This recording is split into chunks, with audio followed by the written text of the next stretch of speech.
3 ans, à Madagascar, nous avons implanté 107 unités d'usines industrielles. Des projets prioritaires sont actuellement mis en œuvre. En termes d'agro-industrie, l'implantation depuis 2020 d'une usine qui s'appelle les minoteries de l'océan Indien, la plus grande minoterie de la région indo-océanique, permet à Madagascar d'atteindre l'autosuffisance en farine avec un rendement de 1200 tonnes par jour. Dans l'industrie sucrière, depuis 2019, nous avons relancé la production grâce à la remise en marche de l'usine sur la côte est du pays et l'implantation de 2 nouvelles unités industrielles dans le sud-ouest et dans l'est du pays qui produiront 140 000 tonnes de sucre par an. L'opérationnalisation de ces 2 unités de production nous permettra d'atteindre plus de 250 000 tonnes de production de sucre annuellement, sachant que la consommation annuelle nationale est de 200 000 tonnes. Cela va donc nous permettre d'aller vers l'exportation. C'est un grand défi, avec fierté que je l'annonce, que l'industrialisation de Madagascar est en marche. Et d'ailleurs, pas plus tard qu'il y a une dizaine de jours, nous avons inauguré une usine sucrière sur la côte ouest de Madagascar, dans la région de Boué, un projet réalisé grâce à la collaboration avec l'ONUDI, une unité de production avec une capacité de 60 tonnes par jour. Il s'agit de la 2e usine opérée par des jeunes entrepreneurs malagasy qui ont été sélectionnés.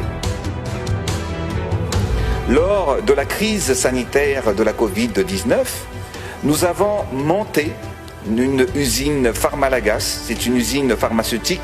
Nous l'avons montée en 3 mois. C'est un défi.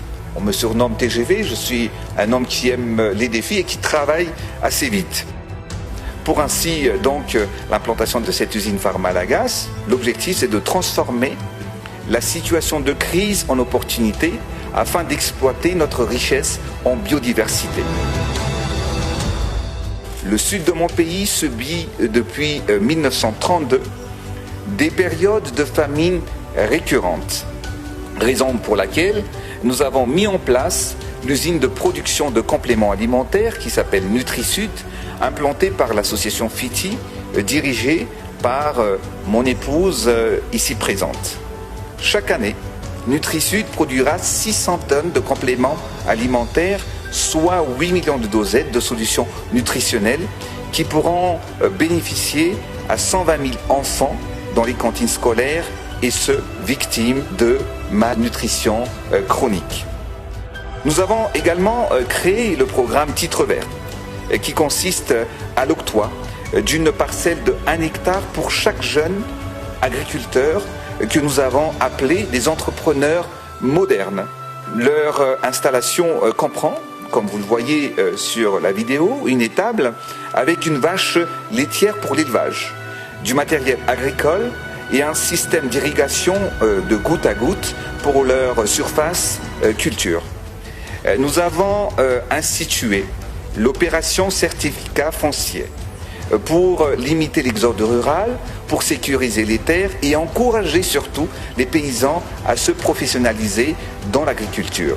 Notre objectif est d'atteindre la distribution de 2 millions de titres fonciers jusqu'à la fin de l'année 2023. C'est un grand défi et Madagascar sera l'unique pays en Afrique à faire ce genre de programme pour se rapprocher des paysans et des agriculteurs et les aider à sécuriser leurs terres.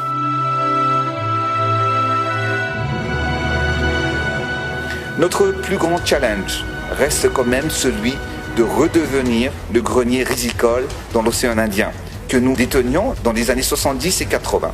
Pour ce faire, nous projetons d'étendre nos surfaces cultivées de 100 000 hectares afin d'augmenter la production de cette denrée qui est la base de notre alimentation, donc pour atteindre les 500 000 tonnes de riz supplémentaires afin d'atteindre l'autosuffisance alimentaire.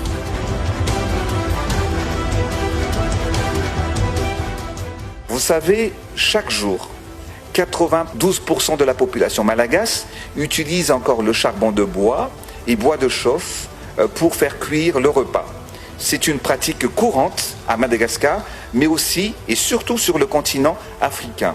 C'est dans cette perspective que ce programme entend protéger la forêt et nos populations.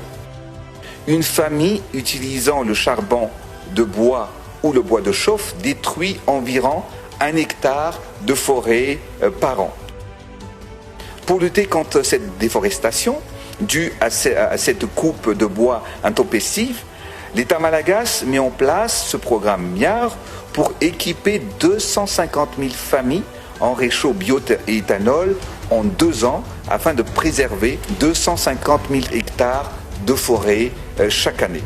D'ailleurs, je salue le fonds de l'OPEP et ainsi que l'ONUDI qui va nous accompagner dans ce programme.